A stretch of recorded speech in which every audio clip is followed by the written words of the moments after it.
अनिल प्रसाद सिंह जो बिहारी है और बख्तियारपुर पटना का रहने वाला है और वर्तमान में वो झारखंड स्टेट फार्मेसी काउंसिल के अध्यक्ष हैं। और ये कोशिश की जा रही है घुमा फिरा के या तिगड़म लगा के कि उसको अब परीक्षा समिति का अध्यक्ष बना दिया जाए। हालांकि अभी तक बनाया नहीं गया है, लेकिन जो विभागीय सूत्र हैं हमारे वो ये बता रहे हैं कि हेन तेन परक्रेन इधर उधर से 3-5 करके उसको किसी तरीके से बनाने की कोशिश की जा रही। अनिल प्रसाद सिंह उसी झारखंड स्टेट फार्मेसी काउंसिल के अध्यक्ष हैं जिसके विवाद को हम लगातार दिखा रहे हैं। ये हमारा तीसरा एपिसोड है। हमने उससे पहले एक आंदोलन का जिक्र किया कि आंदोलन में क्या बातें हुई। उसके बाद हमने प्रसाद पांडे को कैसे रजिस्ट्रार बनाकर रखा गया अवैध तरीके से, उनका कार्यकाल खत्म होने के बाद भी उनको बिना एक्सटेंशन के बना के रखा गया। अब हम अनिल सिंह की बात कर रहे हैं जिनको बिना एक्सटेंशन के अध्यक्ष बनाकर रखा गया। उनका अध्यक्षीय कार्यकाल खत्म हो गया लेकिन वो अध्यक्ष बने हुए हैं और अब उनको परीक्षा समिति का अध्यक्ष बनाने की तैयारी चल रही है। झारखंड स्टेट फार्मेसी काउंसिल आप जानते हैं, वही काउंसिल जिसके बाहर 23 जुलाई 2025 को जेल कैंप के नेताओं ने, मतलब देवेंद्र नाथ महतो, सूरज सिंह और सूरज साहू और ऐसे और कई नेता थे जिन्होंने धरना दिया। और धरना में ये कहा कि इसी सब भ्रष्टाचार की बातचीत हो रही थी कि अगर भ्रष्टाचार गड़बड़ियों पर अंकुश नहीं लगा, जांच नहीं बैठा, तो फिर 7 दिन बाद हम उग्र आंदोलन करेंगे। पर वो उग्र आंदोलन नहीं हुआ। क्या सेटिंग गेटिंग हुआ, क्या हुआ, जांच कमेटी क्या बनी, कोई बातचीत नहीं। लेकिन फिर भी हम आगे बढ़ते हैं। प्रसाद पांडे, अनिल सिंह और सचिन चतुर्वेदी, ये मौसा भतीजा या फूफा भतीजा अगर 10 मिनट के अंदर गेट पे नहीं आया तो आपको यकीन दिलाते हैं हम 10 मिनट के बाद आप जो भी यहाँ परिणाम होगा इसका भुक्तभोगी आप होंगे। आदिवासी मूलवासी का उसका योग्यता को हत्या करके गैर झारखंड अगर यहाँ बैठेंगे तो हम लोग खाली हाथ नहीं बैठेंगे। 40 से 50 करोड़ का पर ईयर स्कैम है। ये पैसा कहाँ जाता है? क्या मुख्यमंत्री पैसा लेते हैं? क्या ये सेक्रेटरी पैसा लेता है? क्या ये स्वास्थ्य मंत्री पैसा रखते हैं और छात्र छात्राओं का दोहन किया जाता है? तो अनिल प्रसाद सिंह बिहारी हैं, मूलतः बख्तियारपुर के हैं और वर्तमान में वो झारखंड स्टेट फार्मेसी काउंसिल के अध्यक्ष हैं और उनका अध्यक्ष का कार्यकाल समाप्त हो चुका है। मतलब अध्यक्ष नॉमिनेटेड बनते हैं। मैंने पहले बताया था कि झारखंड स्टेट फार्मेसी काउंसिल में 11 मेंबर होते हैं और उन्हीं में से एक अध्यक्ष चुना जाता है। 11 मेंबर में 6 मेंबर इलेक्टेड होते हैं जो चुनाव जीत कर आते हैं और 5 मेंबर सरकार द्वारा मनोनीत होते हैं जो सरकारी फार्मासिस्ट होते हैं। तो ये सरकारी फार्मासिस्ट हैं, टीएमएच के हैं। टीएमएच जो हॉस्पिटल है जमशेदपुर टाटा में, उसके फार्मासिस्ट हैं। हालांकि रिटायर कर चुके हैं। उनका डेट ऑफ बर्थ 1900 मैं बताता हूँ, उनका डेट ऑफ बर्थ जो है वो 1959 है, 1959 है, 5 फरवरी 1959, और जिसके हिसाब से इनको लगभग 67 साल हो रही है जो वो रिटायर कर चुके हैं। उसके बावजूद भी वो काउंसिल के पद पर बैठे हुए हैं। इनको काउंसिल का नियम यह है कि सदस्य जो का कार्यकाल जो 5 साल का होगा और उतना ही कार्यकाल अध्यक्ष का होगा। तो जो फार्मेसी काउंसिल के सदस्य हैं, चाहे वो इलेक्टेड हो चाहे नॉमिनेटेड, या सरकार ने जिनको चुना हो या फिर वो चुनाव जीत कर आए हैं, उनका कार्यकाल 2023 में ही खत्म हो गया। अब झारखंड सरकार, स्वास्थ्य विभाग, स्वच्छ सचिव, स्वास्थ्य मंत्री की लापरवाही मानिए या फिर कोई सेटिंग गेटिंग मानिए कि 5 साल कार्यकाल पूरे हो चुके हैं, उसके बावजूद भी 2023 में ही कार्यकाल पूरा हो गया फरवरी के महीने में, और अभी 25 चल रहा, फरवरी पार हो गया। मतलब 2 साल 2.5 साल एक्स्ट्रा दे दिया गया है कार्यकाल, वो भी बिना एक्सटेंशन के। क्या गेम है, जिस गेम की बात हम लगातार कर रहे हैं। हम आगे आएंगे और आएंगे, अभी और आएंगे, लेकिन इसको यहाँ हम आगे और कई खुलासे करेंगे, कई एपिसोड्स हैं हमारे पास। झारखंड स्टेट फार्मेसी काउंसिल जो है वो मैंने बार बार कहा कि वो एक अड्डा है जहां भ्रष्टाचार और अवैध उगाही किया जाता है, लेकिन उसमें किसी की नज़र नहीं और उसमें सेटिंग गेटिंग ज़बरदस्त है।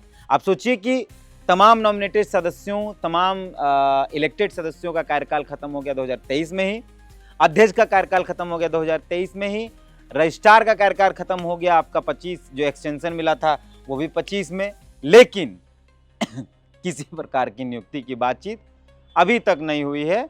बिना एक्सटेंशन के कार्यकाल चल रहा है, एग्जाम्स भी चल रहे हैं, उगाही भी चल रहा है, सब कुछ चल रहा है। करोड़ों रुपए का घोटाला हर साल हो रहा है, पर किसी को कोई मतलब नहीं।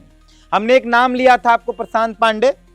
प्रशांत पांडे आपको याद है, हमने बताया था कि वो रजिस्ट्रार है और कैसे सेटिंग गेटिंग करके रजिस्ट्रार बना ही हुआ है। हम वो आपको बताते हैं। हमने तो वो जिक्र पहले किया था कि वो रजिस्ट्रार बने हैं, कैसे उनको 30 तारीख को पहले नोटिफिकेशन निकलता है सितंबर के महीने में, मतलब संचिका में साइन होता है, और फिर एकदम इलेक्शन से पहले तमाम लोग साइन करके उसको रजिस्ट्रार बना देते हैं। एकदम मतलब इलेक्शन आचार संहिता 15 तारीख को लगती है और 14 तारीख को तमाम लोग साइन कर लेते हैं। मतलब मंत्री से लेके सेक्रेटरी से लेके सब लोग साइन कर देते हैं। 5-6 साइन है उसमें। आप सोचिए कि तमाम लोग तुरंत साइन कर लेते हैं, पूरा राज्य घूम घूम। इतना हड़बड़ी क्यों था इसको बनाने में, ये आदमी को, प्रशांत पांडे को बनाने में। अब अनिल सिंह को वैसे ही अध्यक्ष बनाने की कोशिश की जा रही है, क्योंकि अपना ही आदमी अध्यक्ष होगा, अपना ही आदमी रजिस्ट्रार होगा तो गेमबाजी करने में मज़ा आएगा और कोई गड़बड़ी नहीं होगी। ठीक है, तो हम उसी नियुक्ति की बात, एक नया कागजात जो हमारे पास लगा है हमारे हाथों में, हम उस पर बात करने के लिए आए हैं कि कैसे अनिल सिंह जो बिहारी है, बख्तियारपुर का रहने वाला है, वो अनिल सिंह और ये जो प्रशांत पांडे बिहारी है जिसका जिक्र मैंने किया था, कैसे वो दोनों मिलके दोनों एक दूसरे को आगे बढ़ा रहे हैं और दोनों एक मजा मार रहे हैं। जब ये खत्म हो गया था कार्यकाल रजिस्ट्रार का, तो 27/8 यानी 27 अगस्त के महीने में एक लेटर निकलता है। मतलब एक प्रधान सचिव को एक पत्र लिखा जाता है, किसके द्वारा? अध्यक्ष अनिल सिंह के द्वारा। 27 अगस्त को, 27/8/2024 को रजिस्ट्रार का पद जब लंबे समय तक खाली रहता है तो एक पत्र निकाला जाता है आपका ये अध्यक्ष द्वारा और प्रधान सचिव को लिखा जाता है। और प्रधान सचिव को कब लिखा जाता है? 27/8/2024, 27 अगस्त को। उसमें लिखा जाता है कि निबंधक यानी रजिस्ट्रार सचिव के पद पर हेतु झारखंड स्टेट फार्मेसी काउंसिल में 5 सदस्यों का आवेदन प्राप्त हुआ है। इसे विभाग को अग्रसारित करने के संबंध में महाशय उपरोक्त प्रासंगिक विषय के संबंध में कहना है कि 27/8/2024 को Jharkhand state pharmacy council Bariatu Ranchi की हुई बैठक में एजेंडा नंबर 01 में लिए गए निर्णय के आलोक में 5 सदस्यों का आवेदन प्राप्त हुआ। विभाग को अग्रसित किया जा रहा है। इसका विवरण निम्न प्रकार है। किसका इसका नाम है? अमित कुमार, जो नॉमिनेटेड है, जिनको सरकार ने चुना। कब चुना? 2018 में। मिस्टर प्रशांत कुमार पांडे जो इलेक्टेड हैं, 697 जिनको वोट पड़ा था। कब? 2020 में। प्रियंका कुमारी ये भी इलेक्टेड हैं, इनको कितना वोट पड़ा? 671। प्रोफेसर रणधीर कुमार गुप्ता ये भी इलेक्टेड हैं, इनको कितना वोट पड़ा? 655। अब आप सोचिए कि ये तमाम लोग जो हैं ये गैर सरकारी थे, मतलब ये सिलेक्टेड, चुनाव जीत कर आए थे, इलेक्टेड थे। और अमित कुमार नॉमिनेटेड थे। 4 लोगों का जिक्र है, 5 लोगों का जिक्र है बाकायदा। एक कंचन कुमारी है जो इलेक्टेड मेंबर है, जो चुनकर आई, इसको 643 वोट मिला। ये पत्र कब लिखा? 27/8/2024। गेम समझिएगा कैसे अनिल सिंह और प्रशांत कुमार पांडे मिलकर काउंसिल में कब्जा किए हुए, ये समझिएगा। अनिल प्रसाद सिंह और प्रशांत कुमार पांडे। अनिल प्रसाद सिंह अध्यक्ष हैं। फिर से हम इसलिए बार बार रिपीट कर रहे हैं ताकि आपको समझ में आ जाए कैसे फार्मेसी काउंसिल में जबरदस्त तरीके से सेटिंग गेटिंग, चाचा भतीजा फूफा चल रहा है। सो फूफा भतीजा का भी एक मामला है, वो भी हम किसी एपिसोड में लेके आएंगे। अनिल सिंह, प्रशांत पांडे और एक चतुर्वेदी साहब हैं, वो लोग फूफा भतीजा क्या क्या वो भी लेके आएंगे। फिलहाल तो आप सोचिए कि 27/8/2024 को एक पत्र लिखा जाता है। अध्यक्ष महोदय लिखते हैं जो अनिल सिंह है, किसको लिखते हैं? सचिव, प्रधान सचिव को, आपका स्वास्थ्य विभाग के प्रधान सचिव को लिखकर कहते हैं कि भाई मीटिंग हुआ हम लोगों का, बैठक हुआ, और जिसमें 5 लोगों का नाम आया रजिस्ट्रार के लिए, जो पद खाली है उसके लिए। ठीक है, ये कब का है? 27 अगस्त, ध्यान दीजिएगा। फिर 30 सितंबर को एक पत्र लिखा जाता है। कौन लिखता है? प्रशांत कुमार पांडे। किसको लिखता है? अध्यक्ष महोदय को। और वरीयता सूची मांगी जाती है, मतलब बताए कि इन सब में सीनियर कौन है, किसका ज़्यादा वजन है, ये मतलब वरीयता सूची मांगी जाती है। ठीक है। तो कौन लिखता? प्रशांत को। यहां से सेटिंग शुरू होता है। 27/8 को मीटिंग होती है, मीटिंग में 5 लोगों का नाम चल जाता है। 30/9/2024 को प्रशांत कुमार पांडे एक पत्र लिखते हैं अध्यक्ष को, और उसी 30/9 को अध्यक्ष महोदय उस पत्र का जवाब भी दे देते हैं। अनिल सिंह, मैंने एकदम तुरंत सामने सामने था, व्हाट्सएप रिप्लाई टाइप का, कि प्रशांत पांडे जो रजिस्ट्रार है वर्तमान में, वो एक पत्र लिखता है किसको? अध्यक्ष महोदय को, 30 तारीख को, और उसी 30 तारीख को अध्यक्ष महोदय रिप्लाई भी देते हैं, लिखते हैं प्रेषक अध्यक्ष झारखंड स्टेट फार्मेसी काउंसिल सेवा में श्री प्रशांत कुमार पांडे निर्वाचित सदस्य झारखंड स्टेट फार्मेसी काउंसिल। ठीक है। विषय निर्वाचित सदस्यों में वरीयता सूची के संबंध में, तो जितने लोग हैं उसमें सबसे टॉप पर कौन है, सबसे ज्यादा वोट किसको मिला है। तो प्रसंग आपका दिनांक 30/9 का पत्र, मतलब 30/9 को जो पत्र प्रशांत पांडे ने लिखा उसका जवाब अध्यक्ष महोदय दे रहे हैं, यानी अनिल सिंह। हम बोले ना, इन दोनों का गेम। महाशय, उपयुक्त प्रासंगिक विषय के संबंध में कहना है कि आपके द्वारा 30/9 को दिए गए पत्र में निर्वाचित सदस्यों के वरीयता की सूची मांगी गई, जिसके आलोक में कहना है कि झारखंड स्टेट फार्मेसी काउंसिल में 6 सदस्यों के निर्वाचन के पश्चात निर्वाचन सदस्यों की वरीयता की सूची निर्गत प्रपत्र घ के अनुसार ही प्राप्त मतों के आधार पर ही है, जिसके अनुसार आप वरीयतम निर्वाचित सदस्य हैं।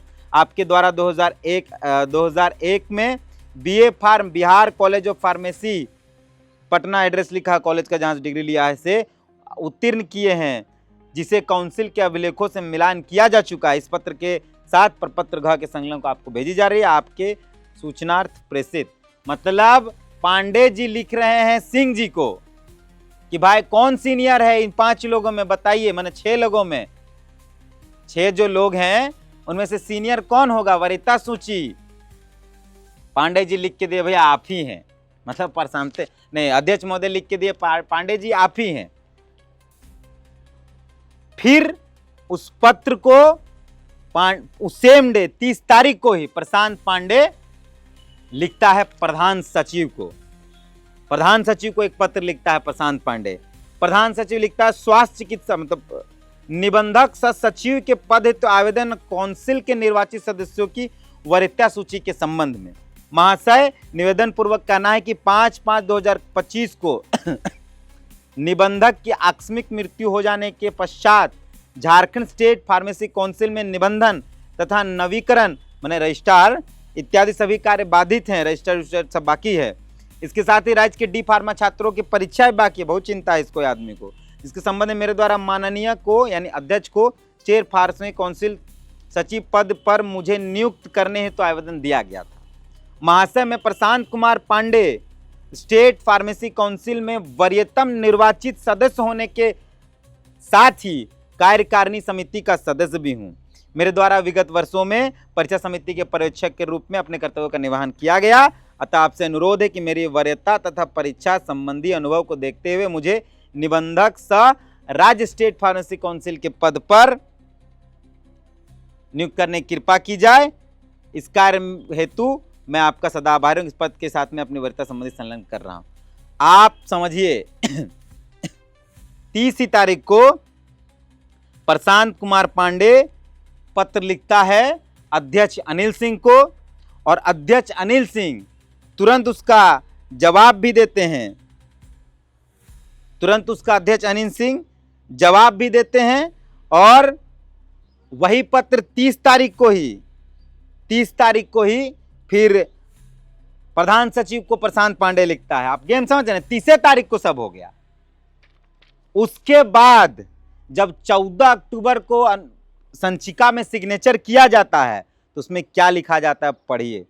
अध्यक्ष का पत्रांक JSPC 10/90/2024 दिनांक 30/9 द्वारा झारखंड स्टेट फार्मेसी काउंसिल के निर्वाचन सदस्यों की वरीयता सूची में श्री प्रशांत कुमार पांडे को वरीयतम बताया गया। समझ में आया? ये जो पत्र है 10/90 जो पत्र लिखा था अध्यक्ष महोदय ने प्रशांत पांडे को, वो पत्र के आधार पर प्रशांत पांडे को रजिस्ट्रार बनाने वाली संचिका पर साइन कर दिया।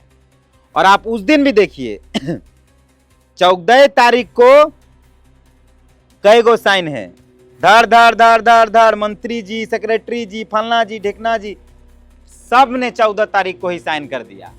आप सोचिए कि कितना बड़ा गेम था, कितना बड़ा षड्यंत्र था प्रशांत कुमार पांडे को रजिस्ट्रार बनाने के लिए। 30 तारीख, और आप सोचिए कि 27 तारीख को जो पत्र लिखा गया, 27 तारीख को जो कैबिनेट की मतलब वो फार्मेसी काउंसिल के सदस्यों की जो बैठक हुई थी, उसका कहीं कोई बातचीत नहीं। ये जो 5 लोग थे जिन लोगों ने अपना फार्म भरा, नॉमिनेटेड अमित कुमार जो हैं, जो उनको सरकार ने चुना था, ये तमाम लोग, बाकी जो 4 लोग हैं 5 लोगों में, बाकी तमाम लोग इलेक्टेड हैं, सब प्राइवेट हैं। एक फॉर्म जो भरा था अमित कुमार, वो सरकारी थे, उनको भी दरकिनार कर दिया गया। और दवाई दुकान चलाने वाला आदमी को रजिस्ट्रार बना दिया गया। पर प्रशांत पांडे जो है वो दवा दुकान चलाता था, उसको फार्मेसी का रजिस्टर बना दिया। कितना गेमबाजी हुआ समझिए। 27 तारीख को जो सार्वजनिक बैठक में तय किया गया 5 नाम, उसमें से अमित कुमार को जो सरकारी हैं, बाकी तमाम लोग, वरीयता सूची कैसे तय की गई? वरीयता सूची तय की गई जिसमें प्रशांत कुमार पांडे को वरीय बता दिया गया, वो सिर्फ वोट के आधार पे। जबकि अमित कुमार जो नॉमिनेटेड थे वो 2018 में नॉमिनेट हुए हैं और ये चुनाव जीते हैं 2020 में, तो सीनियर उस हिसाब से तो अमित कुमार हुआ ना। लेकिन गेम था, करना था, किसी तरह प्रशांत कुमार पांडे को बना देना था, बना दिया गया। समझे अनिल सिंह का और प्रशांत पांडे का कितना भयंकर सेटिंग था, समझ गए। और यही दोनों मिलकर पूरा फार्मेसी चला रहे हैं। 27 तारीख को बैठक होती है, बैठक में 5 लोगों का नाम आता है। 30 तारीख को प्रशांत पांडे एक पत्र लिखता है अध्यक्ष महोदय को, अनिल सिंह को, और सेम डे अध्यक्ष महोदय जवाब देते हैं प्रशांत कुमार पांडे को कि तुम ही हो भाई वरीय, तुम ही व माता, तुम ही पिता, तुम ही सब कुछ बंधु, तुम ही वरीय हो। फिर वही 30 तारीख को प्रशांत कुमार पांडे पत्र लिखता है प्रधान सचिव को कि भाई हम ही वरीय हैं, हमको ही बना दीजिए। और उसी पत्र के आधार पर, जो पत्र अध्यक्ष ने लिखा था, इसको क्या बोलते हैं, प्रशांत कुमार पांडे को 10/9/1090 पत्र संख्या JSPC यानी झारखंड स्टेट फार्मेसी काउंसिल, पत्र संख्या JSPC 10/90/2024, जो पत्र प्रशांत पांडे को लिखा अध्यक्ष महोदय ने, उसी पत्र को आधार मानकर प्रशांत पांडे को रजिस्ट्रार बना दिया गया। और अब यही से ही तैयारी परीक्षा समिति में की जा रही है और अध्यक्ष बनाने की कोशिश में है, अध्यक्ष बनाने के सेटिंग गेटिंग में है ये पूरा सिस्टम प्रशांत पांडे, क्योंकि दोनों रहेंगे तो गेम होते रहेगा। तो यही था पूरा मामला। हम आगे और कुछ, मैंने 4 बार 5 बार रिपीट कर करके आपको बताया ताकि आप समझ पाएं कि कितना बड़ा गेमबाजी चल रहा है। तो इस वीडियो को यहीं समाप्त करते हैं। कमेंट पर आपकी प्रतिक्रिया चाहता हूं। झारखंड स्टेट फार्मेसी काउंसिल में जितना कचरा भरा है, जितना अवैधुगाही चल रहा है, जितना भ्रष्टाचार भरा है, सबका परत दर परत पोल खोलेंगे। कैसे झारखंडियों को दरकिनार किया गया वहाँ, कैसे आदिवासियों मूलवासियों को दरकिनार करके सिर्फ बिहार और बाहरी लोगों को वहाँ स्थापित किया गया, वो भी बताएंगे। सदस्य कौन थे, अब सदस्य कौन है, क्या है, नहीं है, सब कुछ, कैसे सब कुछ दरकिनार, कैसे सरकार आंख मूंदी हुई है या फिर बहुत ज्यादा आंख खोले हुए, या फिर आंख मूंद करके सब कुछ चुप है, उन्हें देख पा रही है या उनको पता ही नहीं, या फिर पूरा तेज करके एकदम माल बटोरने में सरकार और स्वास्थ्य विभाग, स्वास्थ्य मंत्री लगे हुए। आगे हम और रिपोर्ट्स लेकर आएंगे। फिलहाल कमेंट पर आपकी प्रतिक्रिया चाहता हूं। मिलते हैं। जय हिंद।